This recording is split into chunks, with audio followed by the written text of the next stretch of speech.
Picture this moment. A tiny calico kitten with patches of orange, black, and white, barely bigger than your palm, stares up at an orange and white dog 20 times her size. She doesn't flinch. She doesn't run. Instead, she reaches out one small paw and touches his nose. And in that single touch, something incredible begins. This is Bella and Max, a friendship that nobody saw coming. But here's the twist.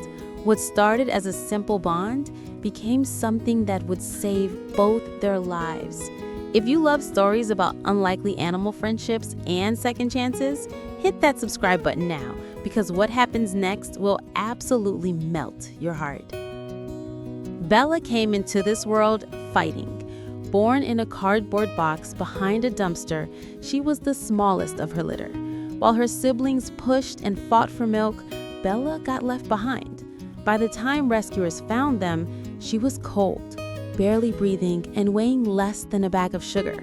They didn't think she'd wake it through the night, but Bella had other plans. At just 3 weeks old, she arrived at my home wrapped in a towel, her tiny body shaking. I'd fostered dozens of kittens before, but something about Bella felt different. Her eyes, still that cloudy blue that all kittens have, seemed to be searching for something or someone. Max was already part of my life. A 6-year-old orange and white dog with a gentle soul and a troubled past. He'd been rescued from a hoarding situation 2 years earlier, living in a basement with 30 other dogs. When I first brought him home, he wouldn't let anyone touch him. Loud noises sent him hiding. Other animals made him anxious. He'd come so far, but he still carried those scars. The day I brought Bella home, I kept her separated in the bathroom. Standard protocol, let the animals adjust slowly, safely. But Max had different ideas. He sat outside that bathroom door for 3 hours straight, not whining, not scratching, just waiting. His tail would wag every time he heard her tiny mews. It was like he knew she needed him. On day 2, I cracked the door open just a few inches. Max immediately lowered himself to the floor, making himself as small as a 70-pound dog could. Bella, this fragile little creature who should have been terrified, walked right up to him. She sniffed his nose. He held completely still, barely breathing. Then she did something that made my heart stop. She curled up between his front paws and fell asleep. From that moment on, they were inseparable. As Luna grew stronger, their bond grew deeper. Max became her protector, her teacher, her everything. When she was learning to walk properly, stumbling on those wobbly kitten legs, Max would lie down to create a soft barrier so she wouldn't hurt herself. When she got bold enough to try climbing, he'd position himself underneath like a safety net. But here's where it gets really incredible. Around week 8, I noticed Max doing something unusual. Whenever someone approached Luna from behind, he'd gently tap her with his paw. At first, I thought he was just playing. But then I realized Luna wasn't responding to sounds. Not to her name, not to toys, not even to the can opener, which every cat I'd ever known treated like a dinner bell. The vet confirmed what Max already knew. Luna was deaf, born that way, probably due to her rough start in life.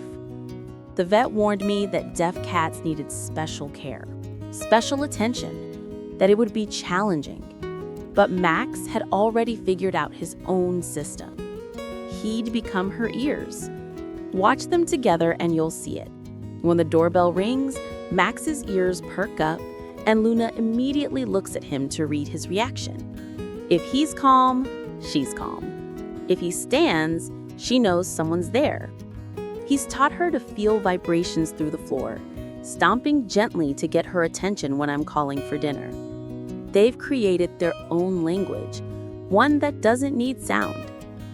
As Luna grew from a fragile kitten into a confident young cat, something amazing happened to Max too.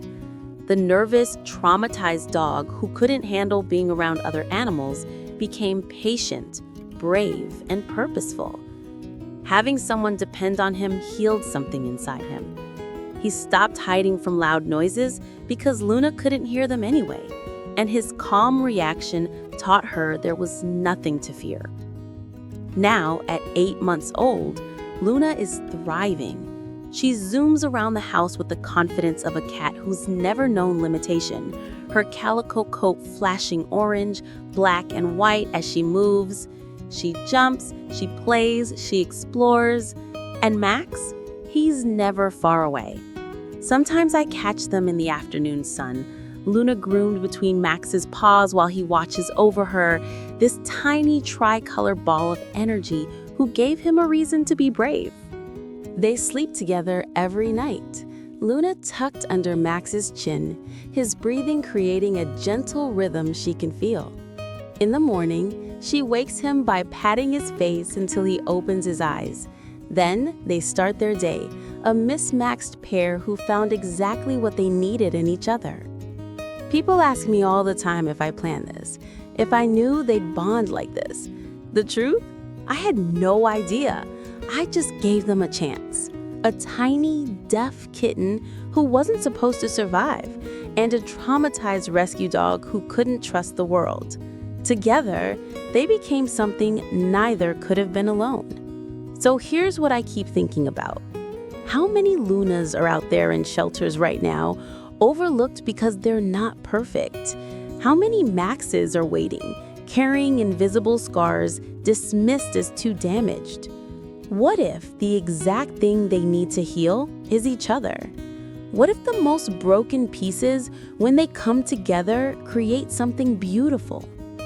Luna taught Max that being needed is the greatest gift. Max taught Luna that silence doesn't mean you're alone. And together, they taught me that family isn't about being the same. It's about showing up, being present, and loving without limits. If their story touched your heart like it touched mine, I'd love to hear from you in the comments. And if you want to see more incredible animal friendships and rescue stories, hit that subscribe button, because Luna and Max are just the beginning. But here's the question that keeps me up at night, the one I can't stop wondering about. What would have happened to Luna if Max hadn't been there? Would she have learned to navigate her silent world alone? And what about Max? Would he still be that scared, broken dog hiding in corners? Sometimes the most powerful thing we can do is simply give two wounded souls a chance to find each other. Because maybe, just maybe, the healing they needed was in each other all along.